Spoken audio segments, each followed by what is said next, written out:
Bonjour chez vous et bienvenue dans ce nouveau numéro du débat contradictoire pour les députés en ville de Goma. Nous sommes sur votre chaîne YouTube Le Volcan News. Et pour aujourd'hui, nous sommes heureux d'être en coproduction avec la blogosphère gomatracienne, Institut de jeunes web activistes de la République démocratique du Congo. Et ce débat citoyen a le réel plaisir de recevoir pour vous deux grandes personnalités bien connues en ville de Goma, dont l'une est candidate à la députation nationale en ville de Goma. Et comme ça, je vous présente d'ailleurs Madame Chantal Faïda Moulenga Biuma. Bonjour et bienvenue. Bonjour monsieur le journaliste et merci de l'invitation. C'est un honneur et un plaisir de prendre part à cette émission. C'est un plaisir partagé. Nous sommes également avec lui, il s'appelle Ngulumira Amini Frédéric. Il est candidat député provincial en ville de Goma.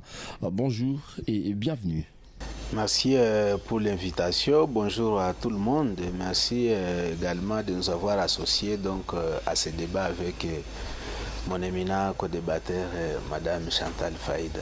Merci beaucoup. Oui. Messieurs et dames, bienvenue encore une fois dans votre émission Débat contradictoire d'aujourd'hui. Nous sommes le plus heureux d'être avec vous et comme d'habitude, vous servir est un plaisir et à tout de suite.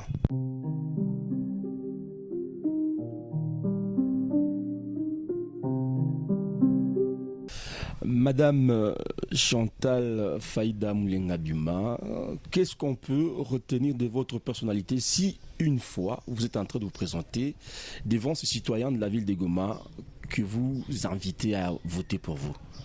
Merci beaucoup. J'aimerais d'abord dire que je suis candidate députée nationale au numéro 195 dans le regroupement Code Coalition des démocrates.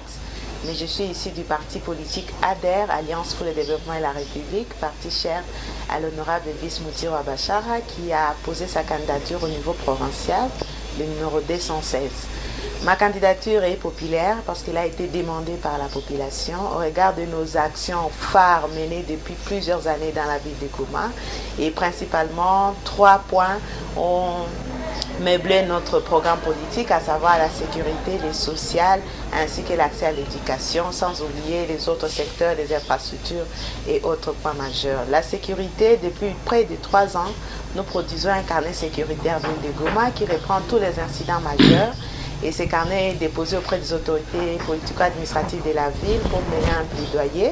Et une fois élus, nous aurons la possibilité d'avoir des feedbacks parce qu'à ce jour, nous n'avons pas de feedback satisfaisants face à la criminalité qui ne cesse d'augmenter dans la ville de Goma. L'autre axe, c'est les sociales. Vous savez que la République démocratique du Congo regorge près de 48% de la jeunesse. Et cette jeunesse aujourd'hui est sous-employée par manque d'opportunités. À cause de la guerre, nous avons beaucoup d'investisseurs qui ne viennent pas dans notre pays et cela accentue le chômage. C'est ainsi que nous encourageons l'État, les gouvernements avec une nouvelle proposition de valoriser les secteurs du métier parce que c'est un secteur qui peut être une substitution face au manque d'emploi. En même temps, nous encourageons la promotion de l'entrepreneuriat des jeunes. L'autre axe, c'est l'éducation. Dans l'éducation, nous sommes en train de fournir des bourses scolaires aux vulnérables. Depuis 2012, avec notre organisation OEMA, plus de 200 bourses ont été offertes dans la ville de Goma. Cependant, les enfants orphelins, les enfants déplacés, les enfants vulnérables ne cessent d'être renvoyés parce que la demande elle est très forte et nos moyens sont limités. Mais une fois élus, nous allons proposer une loi qui va pouvoir prendre en charge tous les enfants vulnérables dans toutes les écoles, pas seulement publiques, même les écoles privées. À partir du moment où vous avez une reconnaissance d'enfants vulnérables, vous pouvez avoir accès à n'importe quelle école et étudier dans de meilleures conditions. Nous plaidons aussi pour la restauration des infrastructures publiques d'accès dans nos territoires, surtout les routes de desserte agricole, l'accès à l'énergie et à l'eau dans les milieux périurbains et urbains pour pouvoir faciliter la baisse des prix des matières de première nécessité. Parce qu'aujourd'hui, dans la ville de Goma, les prix des haricots, aujourd'hui, il a baissé, mais autrefois, c'était une hausse exagérée et incompréhensible pour la population et cela nous a beaucoup affecté. Donc nous venons avec des propositions claires, précises pour pouvoir réduire cette montée de prix qui est une suite logique de l'insécurité dans la province du Nord Kivu. On aura le temps de revenir sur les quelques propositions, mais je me retourne vers vous, monsieur Ngouloumira Amini Frédéric. Et comment est-ce que vous aussi pouvez vous présenter à ces citoyens de Goma que vous sensibilisez pour qu'ils votent pour vous? Alors, je suis monsieur Ngouloumira Amini Frédéric, numéro 167 dans les regroupements APSECO. Je suis candidat député provincial dans la ville de Goma. Je suis politicien depuis 2006, donc ça fait pratiquement 17 ans que j'ai fait la politique. Bref, pour moi, je ne fais pas autre chose dans la vie à part la politique. Je détiens un diplôme de licence dans la faculté des sciences sociales et politiques administratives, mais dans le département de sociologie à l'université de Goma depuis 2011. Et je suis le candidat des pauvres. Je suis le candidat de ceux-là vraiment qui n'ont pas un défenseur. Et généralement, je dirais, je vais réussir, je vais profiter de cette occasion pour prêter serment, pour renouveler mon serment, pour dire à la population que j'ai besoin de continuer mon travail que j'ai commencé, ça fait 17 ans, mais cette fois-ci, j'ai besoin d'avoir les statuts d'un député provincial. Je voudrais commencer par les bas, et une fois qu'ils seront convaincus, eux-mêmes pourront décider de ma suite politique. Donc, s'il faut me présenter, je préfère rester sous cet angle et vous dire que c'est l'occasion de dire à la population que j'ai besoin du soutien de tout le monde comme candidat député provincial dans la ville de Goma, numéro 167. Merci beaucoup. Alors, je me retourne encore vers vous, Madame Chantal Faïda Moulenga-Biuma. Une fois élue députée nationale en ville de Goma, que pensez-vous avoir pour des actions parlementaires prioritaires? Le travail d'un député est repris à l'article 100 de notre Constitution, légiférer, représenter et contrôler l'exécutif. Et nous avons déjà plusieurs propositions de loi que nous allons soumettre au Parlement une fois élus. J'ai cité la question de sécurité. Je vais pouvoir donner des propositions en ce qui concerne les budgets nationaux pour la rubrique armée, force de sécurité. Nous allons pouvoir proposer des réformes pour qu'il y ait une hausse considérable du budget et que les militaires, les policiers, l'agent des forces de sécurité soient bien payés, bien pris en charge et qu'il n'y ait pas d'actes de corruption qui peuvent pouvoir les tenter. L'autre aspect des choses, c'est d'équiper notre armée avec des moyens, des équipements modernes pour bouter l'ennemi hors d'état de nuire. Vous savez qu'aujourd'hui, dans les Rutshuru, il est possible, si notre armée a des drones et d'autres équipements modernes, de pouvoir identifier où se trouve l'ennemi et pouvoir les traquer et les chasser. Mais notre armée n'a pas ces équipements modernes. C'est la raison pour laquelle 2 ans durant, nous sommes sous occupation dans les 2 territoires et cela nous attriste et nous voulons avoir un nouveau leadership au niveau du sommet de l'État au Parlement pour que cette guerre puisse finir définitivement et que le développement économique puisse être une réalité et pas un rêve pour la population congolaise. L'autre proposition de là, c'est en matière d'éducation, comme je l'ai dit, et en matière d'accès des jeunes à l'emploi. Une réforme en ce qui concerne le soutien à l'entrepreneuriat des jeunes, qui est un fonds de prise en charge des idées novatrices des jeunes, même sans avoir un crédit à la banque. Un jeune qui a une idée, qui puisse être soutenu par le gouvernement pour que cette idée soit valorisée et que l'emploi soit créé. Vous savez que dans d'autres États, la plupart d'emplois qui sont créés, ces emplois viennent de très petites entreprises. Et donc aujourd'hui, toute la jeunesse, la plupart des Congolais veulent bien travailler dans la fonction publique, alors qu'il est très difficile de pouvoir employer une grande partie de la population dans la fonction publique. D'où il faut encourager l'initiative privée par le soutien à l'entrepreneuriat de la jeunesse. Et donc cette réforme, elle est déjà sur la table et nous attendons le voix des électeurs au numéro 195 national pour avoir cette nouvelle loi qui va soutenir la jeunesse et valoriser les métiers. En attendant d'être élus, nous avons des actions phares. dans la ville de Goma. Près de 500 personnes ont reçu des formations gratuites en métier, décoration, animation événementielle, art culinaire, fabrication de jus, logistique, anglais, informatique. Au bureau terminus, c'est gratuit, surtout en cette période de campagne. Donc nous appelons toute la population de Goma de se rapprocher du bureau urbain de l'ADER pour bénéficier de ces formations en attendant notre élection au niveau du Parlement national. Alors pour certains, ces genres d'actions, ce sont des actes de corruption à l'endroit de la population. Ne pensez-vous pas qu'il faudrait peut-être changer la stratégie pour aider cette jeunesse quand vous amenez des choses gratuites? C'est comme si vous avez tendance à vouloir corrompre la population. Non, ce ne sont pas des choses gratuites parce que nous avons des partenaires qui nous font confiance au regard de notre programme politique et ces partenaires nous ont demandé les actions phares, quels sont les besoins de la population à ces jours, ces besoins qui peuvent être couverts au travers de leur soutien. Et donc nous avons une liste de partenaires qui nous appuient.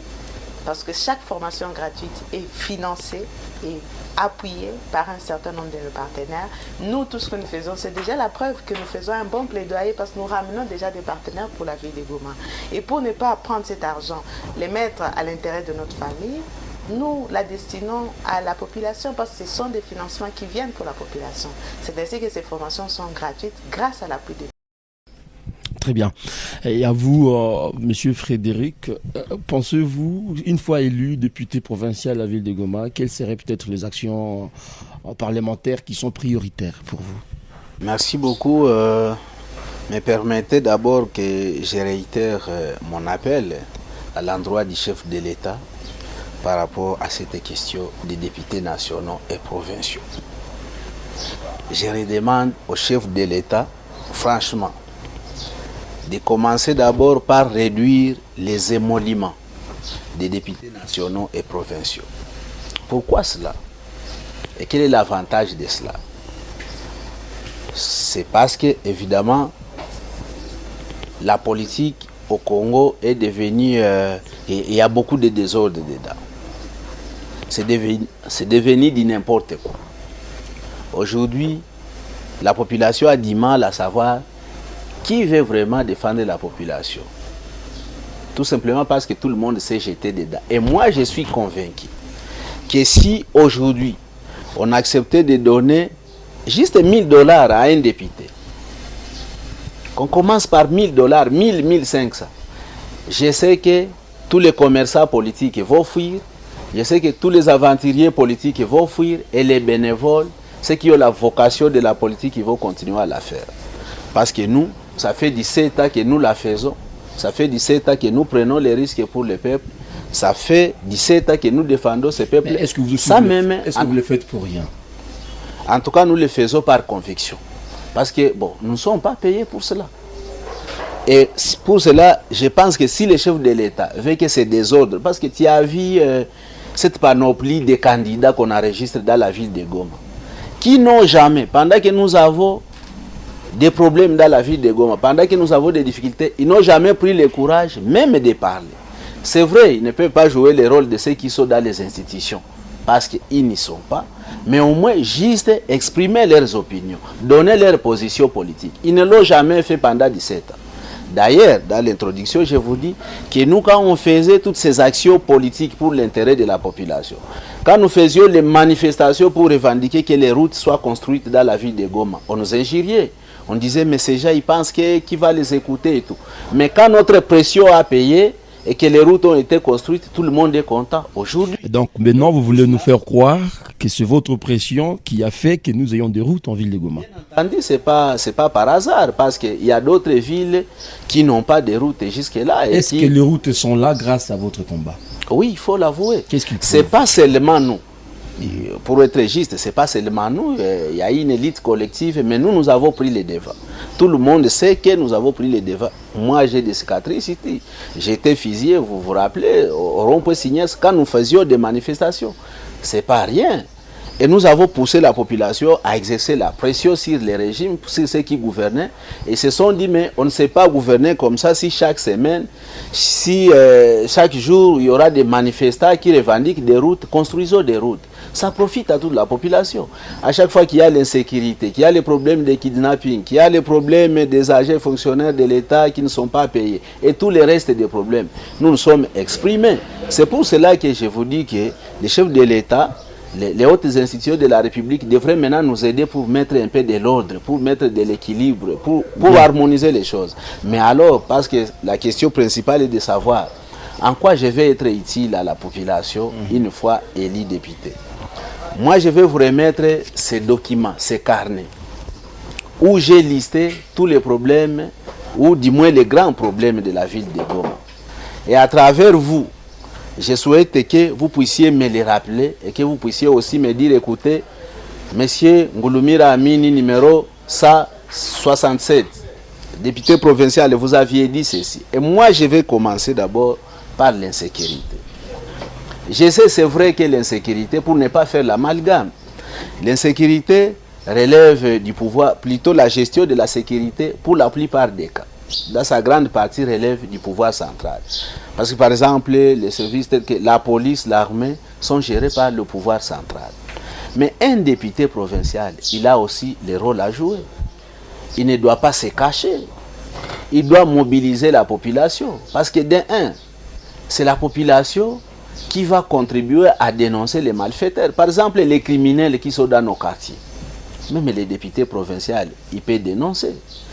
Les députés provinciaux, ils peuvent pousser le gouvernement aussi à prendre certaines mesures en faveur des cadres de base, les chefs de quartier, les chefs d'avenue. Et moi, j'ai décidé, sur ce plan, d'organiser les séances avec la population dans tous les 18 quartiers de Goma. C'est-à-dire que je viendrai dans chaque quartier pour parler avec la population. Elle va me parler des problèmes sécuritaires et tant d'autres. Et ensemble, nous allons imaginer les solutions. Ce qui est vrai est que je n'aurai pas peur de quelqu'un. Je n'aurai pas la bouche fermée.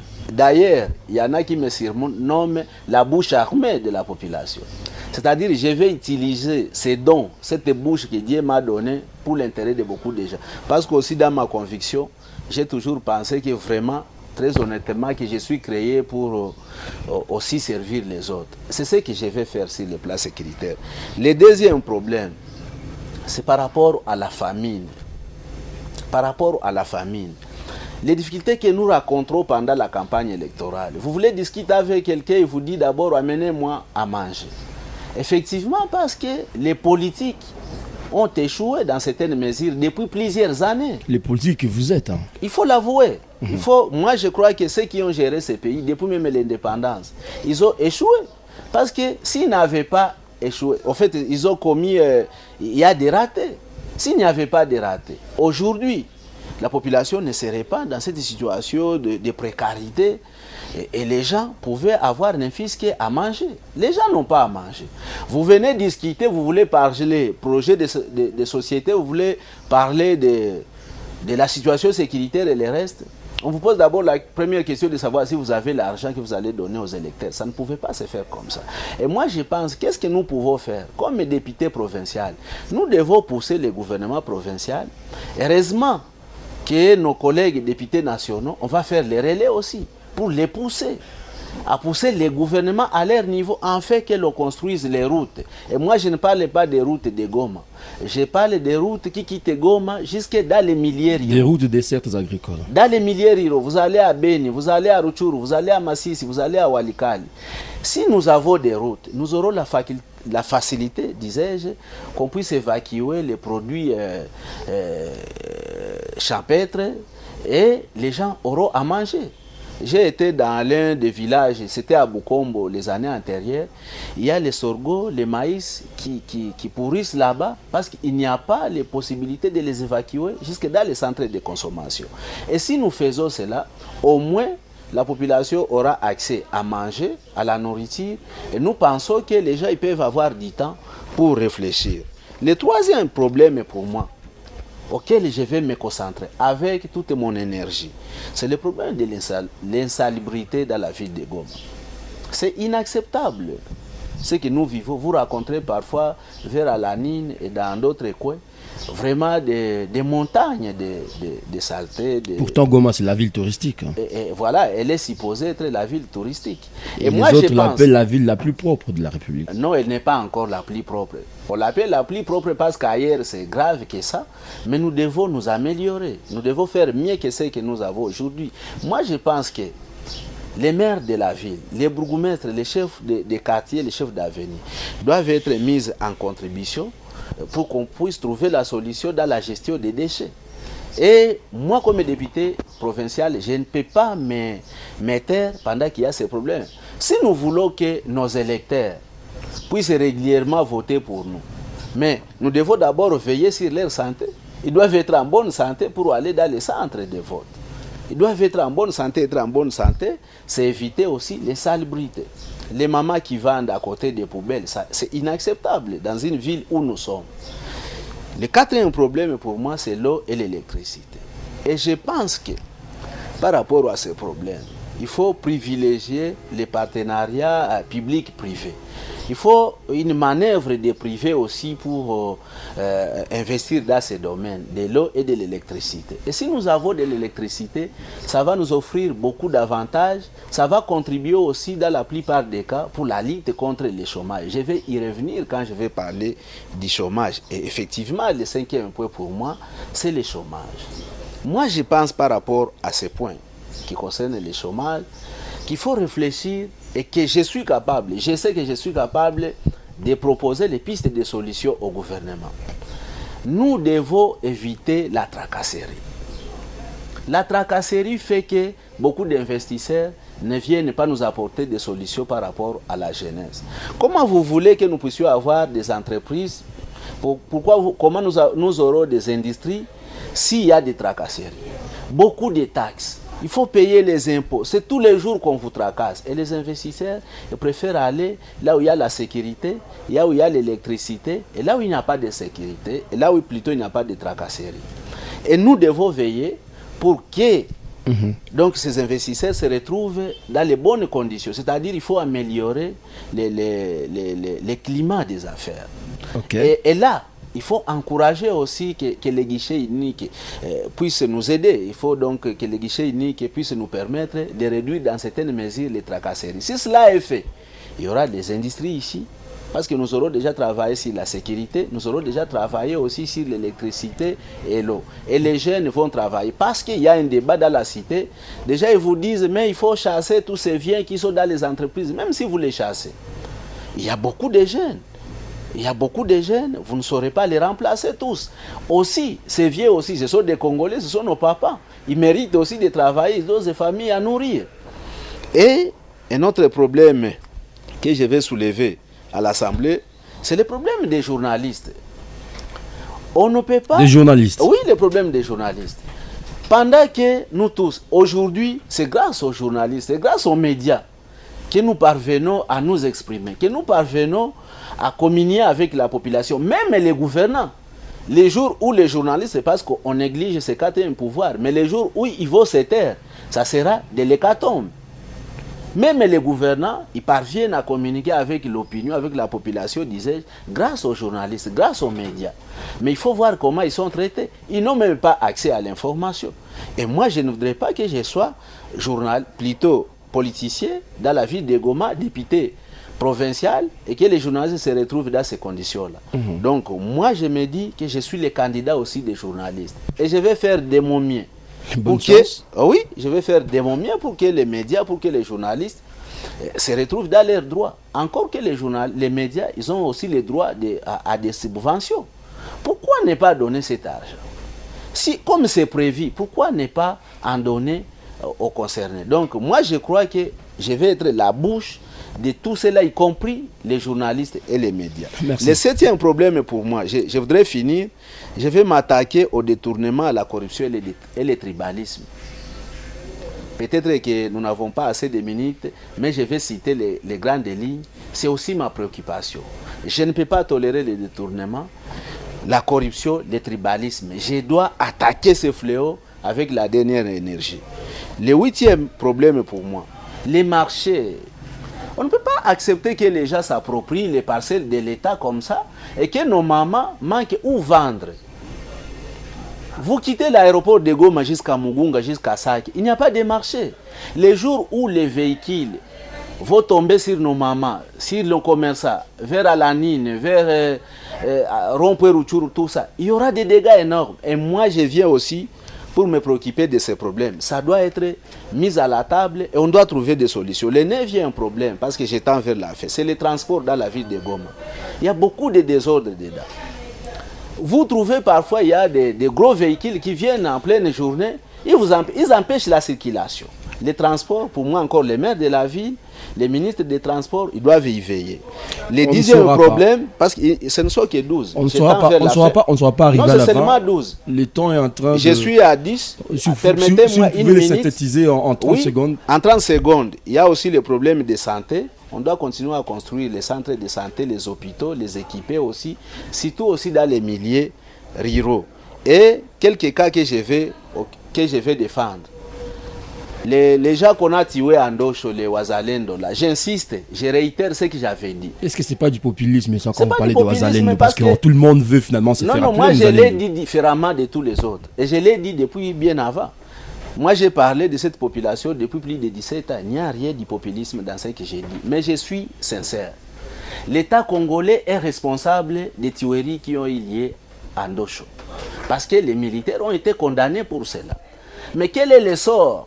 Je suis content parce que je suis avec une dame, je pense qu'elle va m'appuyer. Quel est le sort de ces enfants, les orphelins, les orphelines, les veufs et les veuves, de ces tueries de nos militaires qui ont été condamnés? Moi, j'ai proposé ceci. On ne va pas revenir, on ne va pas ressusciter leurs parents. C'est impossible. Mais prenons quand même en charge ces enfants. La gratuité pour ces enfants jusqu'à leur obtention de diplômes universitaires. C'est ce que je veux. Comme ça, ils vont être quand même d'une manière ou d'une autre utiles à la République. Et là, la République, quand même, ce sera au moins dédouané. Bon, on va comprendre qu'elle a été aussi choquée de ces tueries. Mais vous dites que vous avez condamné les colonels. Ok, et puis les enfants, qu'est-ce qu'ils deviennent? Les veuves et les veufs. Moi, j'ai demandé qu'on les cherche des parcelles. Parce que ceux qui payaient les parcelles, eh bien, on les a tués. Et c'est le gouvernement, il ne peut pas se sentir comme innocent. Et enfin, le tout dernier point, c'était les réseaux de communication qui, en tout cas, sont dans certaines mesures, soit inefficaces, soit complices dans le kidnapping dans la ville de Goma. Donc, ils mourront comme cauchemar dans cette ville de Goma, une fois élu député provincial. Merci. Je vais me liguer avec les autres députés nationaux, provinciaux, et nous allons faire un combat sérieux pour qu'ils dégagent s'ils ne sont pas capables de contribuer aussi pour la sécurité de nos populations. Merci beaucoup. Alors, il y a une autre question pour vous, Madame Chantal Faïda. Après avoir entendu tout ce que a votre co-débatteur comme idée pour la ville de Goma, pensez-vous que c'est un bon profil d'un candidat député provincial? Bon, je dirais à la population de juger parce que moi je suis partisane de valeurs de la démocratie, donc j'encourage la population à aller voter et à écouter tous les candidats, tous les profils pour faire un bon choix. Et donc pour moi, comme l'a bien dit monsieur le candidat député provincial, Olomira, la question sécuritaire relève du pouvoir central, mais il y a des responsabilités au niveau provincial qui doivent être établies et assumées. Ça, c'est vraiment pour le Nord Kivu, c'est vraiment un plaidoyer qu'il faut appuyer parce que sans sécurité, on ne peut pas penser développement. On peut avoir toutes les meilleures idées du monde, mais tant qu'on n'a pas la sécurité, que ce soit dans la ville ou dans la province, il est difficile de penser développement ou bien-être de la population. Donc, tous les candidats qui ont dans leur programme politique la question sécuritaire, ces candidats doivent être appuyés parce que pour moi, pour le mandat 2023, 2024, 2028, c'est d'abord la sécurité. Les autres questions pourront venir plus tard parce que ça fait près de 30 ans que nous avons connu des cycles de violence avec plusieurs victimes, que ce soit des pertes en vie humaine. On pas de près de 10 millions de personnes. Et aujourd'hui, on n'a jamais eu une justice pour réparer ces crimes ignobles qui ont été commis. Ces âmes qui nous ont été arrachées, alors que c'était peut-être des inventeurs de nouvelles idées pour développer la RDC, mais ces personnes ont été tuées, ces personnes ont été assassinées. Et ça continue de l'être. C'est ça qui fâche, c'est ça qui nous met en colère et qui nous pousse à être politique. Aujourd'hui, normalement, on devait être dans d'autres domaines, mais je me suis lancée en politique seulement à cause de la cause sécuritaire, parce que je suis une ancienne déplacée de guerre, une ancienne réfugiée, et je n'aimerais pas que les sorts de mes enfants soient les mêmes. J'aimerais que ça puisse changer, que ça puisse s'arrêter, et qu'eux puissent poursuivre les combats de la stabilité, de la prospérité, du développement, que la RDC soit un pays émergent au niveau de l'Afrique, pourquoi pas au niveau du monde, parce qu'on a un potentiel immense en termes de ressources naturelles, en termes d'hydrographie, en termes de faune, flore. Nous avons plusieurs potentialités, mais la sécurité continue à faire obstacle au développement de la RDC. Donc, un candidat qui parle de cette question était candidat à appuyer. Et nous appelons les électeurs à faire les bons choix. Il est clair qu'on doit écouter tout le monde, mais il faut interroger les parcours, les backgrounds de chaque candidat. On n'est pas candidat, on n'atterrit pas sur la scène politique seulement parce qu'il y a élection, parce que la CENI a appelé aux candidatures. Non, il faut interroger, il faut savoir si ces personnes ont été dans la presse, ont été dans la rue, ont été dans des plaidoyers à tous les niveaux, au niveau local, national, international. Ce sont ces personnes dont on a besoin, qui manquaient de légitimité. Et au travers des élections, on a la légitimité, c'est-à-dire qu'on peut avoir le feedback des autorités. C'est cela dont nous incarnons et nous demandons à la population de faire confiance au 195 pour les questions sécuritaires, sociales et d'autres questions sociopolitiques. Très bien. Alors on va prendre la dernière partie de cette émission. Je commence avec vous, monsieur Frédéric. Certains disent de vous dans la rue, je reviens avec la rue pour vous. Oui. Dans la rue, on vous qualifie d'un politicien tribal, d'un monsieur qui ne collabore qu'avec ses frères et surtout ceux venus de votre colline. Toute autre personne qui vient d'ailleurs, pour vous, ce n'est pas la bienvenue. C'est ce que dit la rue. Qu'est-ce que vous répondez? Non, merci beaucoup. Je crois que vraiment, ce sont juste mes adversaires ou les ennemis politiques. Je fais partie des rares candidats qui prêchent pour l'unité, pour la cohésion. Et ça se vérifie clairement. Si vous allez sur les terrains, parmi mes sensibilisateurs, vous allez retrouver toutes les communautés. Moi, je suis un Mouavu. Le président de mon parti, Antipas Mboussa Nyamwisi, c'est un Mounande. Mon épouse, c'est sa maman Ehunde, son père est Nyanga. Alors dis-moi, où est le tribalisme dans tout ce que j'ai fait? Moi, j'ai toujours pris les risques pour toute la population. Il n'y a rien de tribalisme. C'est plutôt nos détracteurs, nos ennemis, nos adversaires qui n'ont pas d'argument. Parce qu'ils sont au courant que si les terrains, la population de Goma ne gire que si la candidature de Ngouloumira Amini, numéro 167 à la députation provinciale. Parce que tout le monde dit aussi que c'est les seuls, bon, pour ne pas exagérer, parmi les rares qui sont restés cohérents 17 ans d'Iran. Tous les autres ont navigué. Ils sont aujourd'hui ici, ils sont demain là-bas. Le seul qui a fait preuve qu'il peut promettre à la population, qui peut dire un mot et il va les respecter, se trouve être Ngouloumira. Une autre question pour vous, monsieur Ngouloumira. Oui. Que connaissez-vous des accords de Jerison avec Kalinza Nzuka Sivita? Je n'en sais rien. Je n'en sais rien parce que je ne faisais pas partie des acteurs politiques qu'il avait contactés quand il était candidat député gouverneur. Donc je n'en sais absolument rien. Le jour où vous serez avec ceux qui étaient avec lui, ceux qui ont fait les histoires avec lui, eh bien, ils vous diront combien ils étaient et qu'est-ce qu'ils avaient parlé. Mais je suis au courant évidemment qu'il y a des acteurs qui avaient échangé avec lui. Nous, notre candidat, il avait été bâti, on a pris acte. Et on s'est limité. Je vous ai posé cette question-là parce que les gens vous accusent d'être parmi les gens qui ont soutenu le maintien de l'état des sièges à la table ronde à Kinshasa au motif que M. Karlin Nzuka Sivita, qui est le gouverneur en congé de la province du Nord Kivu, n'avait pas respecté vos accords de non, l'autogestion? Les partis, mon parti, le RCD KML, a donné ses positions par rapport à cette question. Le secrétaire général du parti, même la haute hiérarchie du parti et nous tous, nous étions favorables qu'on puisse lever l'état de siège. Donc la suite ne dépendait pas de nous. Il y a des vidéos, il y a des audios. Et donc pour nous, par rapport à la question de l'état de siège, nous aurions souhaité qu'elle soit levée. Mais les institutions, la haute hiérarchie de la République a estimé que ça valait la peine qu'on puisse la requalifier. Tout ce qui a été dit, vous en êtes au courant. Et nous sommes courbés et nous avons dit, eh bien, on continue à soutenir les institutions de la République, on continue à soutenir le chef de l'État, Félix Tshilombo, et on continue à soutenir... Donc, vous êtes fier de son bilan comme président de la République? Je pense que son bilan est acceptable, mais beaucoup de choses restent à faire. Merci. Ouais. Alors, je me tourne vers vous, Madame Chantal Faïda. La première question pour vous, c'est est-ce que la question pour vous, c'est est-ce que la question pour vous, c'est est-ce que la question pour vous, c'est est-ce que la question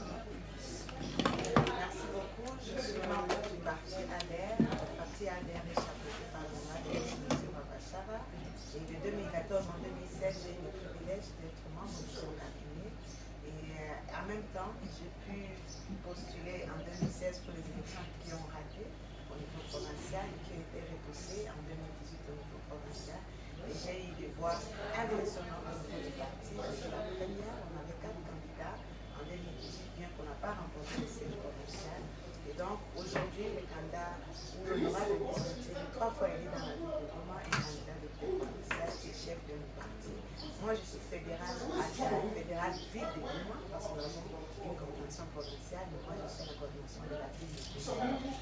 Et quel est le niveau de votre relation entre vous deux? Parce que la rue raconte beaucoup de trucs autour de vous. Certains vont même plus loin, disant que vous auriez été l'une de ses copines. Non, loin de là, moi je suis mariée et mère de 2 enfants depuis 2018 et je suis une femme politique engagée depuis 2012. Parce que je me rappelle qu'en 2010, j'étais accompagnée à l'adjointe des étudiants et à cette époque, j'ai été contactée par plusieurs acteurs politiques pour intégrer les partis politiques et ce n'est qu'en 2012 que j'ai pris ma carte d'adhésion dans les partis politiques. Donc, ma carrière politique ne date pas d'aujourd'hui. Et en tant que femme politique, d'ailleurs, j'ai même un master en leadership politique et management des organisations, où il y a plusieurs facteurs qui bloquent l'émergence des femmes en politique, entre autres les préjugés.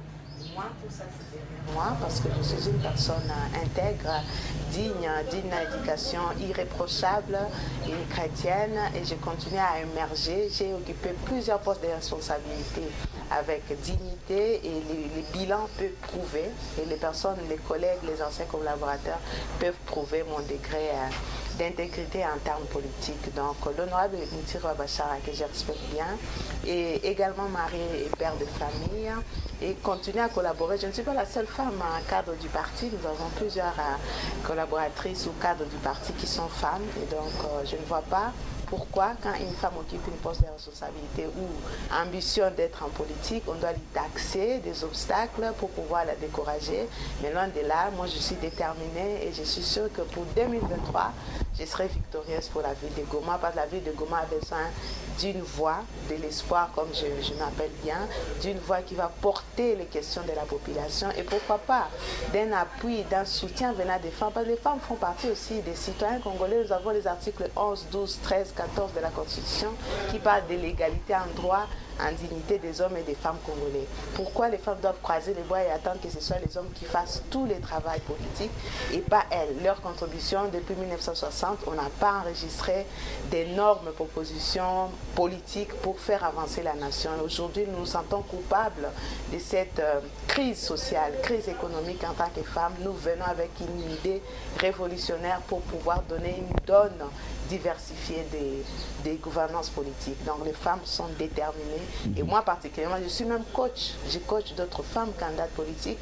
Dans cette période électorale, j'ai eu à former les femmes sur la mobilisation de fonds, sur l'élaboration d'un programme politique et même sur l'équipe des campagnes. Donc j'appuie d'autres femmes pour qu'on soit nombreuses et il n'y aura pas tous ces préjugés qui vont pouvoir décourager certaines femmes. Ce sont des citoyennes, elles doivent agir, elles ne peuvent pas s'excuser du fait qu'il y ait la pauvreté qui perdure. Non. Il n'y a une autre aucun question préjugé qui doit les retarder. Une dernière question pour vous. La rue raconte que vous seriez malade et on brandit même votre coiffure comme preuve. On dit que vous ne savez pas garder la chevelure et que donc ce ne serait pas important de faire d'une personne malade un député pour la ville. C'est méconnaître l'histoire politique de Chantal Faïda. C'est plutôt les sacerdoces à la population. C'est depuis 2011 que j'ai cette coiffure pour pouvoir me consacrer totalement à l'appui social, au sacerdoce, au dévouement, en appuyant la scolarité des enfants vulnérables.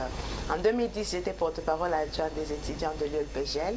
Nous avons organisé une grève à l'université et mes parents n'étaient pas contents parce que l'université avait contacté mes parents pour dire que votre fille est en train de révolter les étudiants et nous aimerions que vous puissiez la conseiller. Mes parents ont essayé de le faire, mais moi je n'ai pas dérogé. C'est ainsi qu'ils ont décidé de ne plus appuyer mes études pour la deuxième licence. Et donc à cette période-là, je me suis dit, fini les plantes, fini le maquillage, fini la deuxième licence. Et c'est à cette période-là que j'ai coupé les cheveux.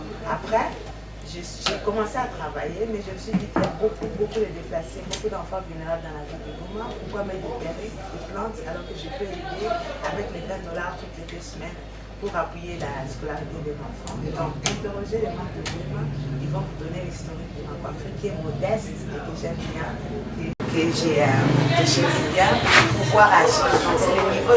J'ai toujours dit, quand on aura la sécurité totale dans notre pays, les gens reverront ma coiffure. C'est cela, en fait, le mot qui résume un peu l'idée de ma modestie pour pouvoir montrer les niveaux de mon engagement. Les sacerdotes, pour moi, la politique, c'est les sacerdotes, les services à la nation. Je vais être au service du peuple et je vais me rendre utile au travers soit de mes moyens, de mes capacités et même de mon niveau dans mon engagement politique. Donc faites confiance au 195 et vous verrez des exploits. Ce n'est pas aujourd'hui qu'on a commencé la lutte politique et vous ne serez pas déçus. Merci, c'est avec ce mot que nous sommes en train de mettre fin à ce nouveau numéro de notre émission. Monsieur Ngouloumira Amini Frédéric, merci d'avoir été avec nous pour aujourd'hui. Merci pour l'invitation.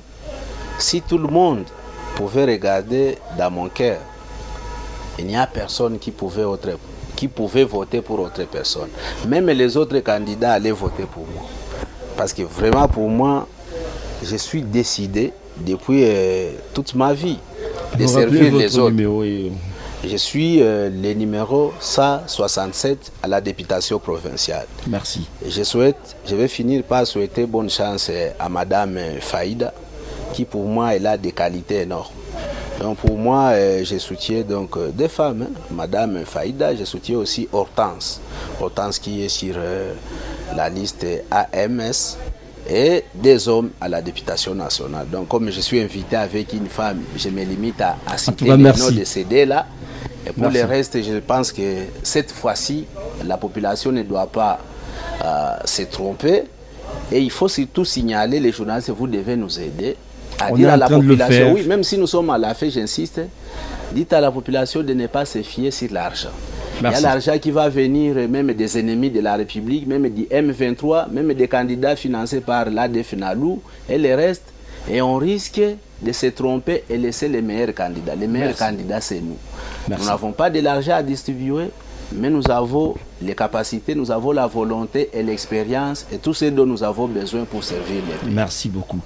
Madame Chantal Faïda Moulengabouma, merci également d'avoir été avec nous. Ça a été un plaisir d'être avec vous sur ce plateau.